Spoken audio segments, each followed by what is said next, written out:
Panggilan saya DMA. Saya nak nyanyi lagu Untukmu Sayang. Saya serious all the time. Sebab saya seorang lelaki yang maskulin. Maskulin ni adalah lelaki yang kuat, yang provide and protect. Saya boleh senyum tapi itu adalah conscious decision. Lupa lah. Sebab yang saya biasa dengar muzik dia lain sikit. Dia macam gitar je. Oh, gitar.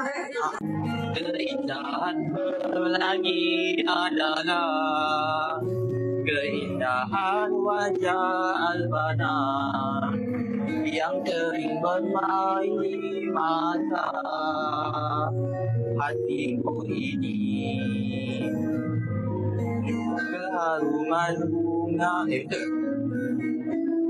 kasih hanyalah untukmu banar. Lagu lain yang kau tahu? Lagu lain? Lagu yang boleh berlari ke? Yang boleh ngajak. Saya tak buat macam-macam. Oh, apa?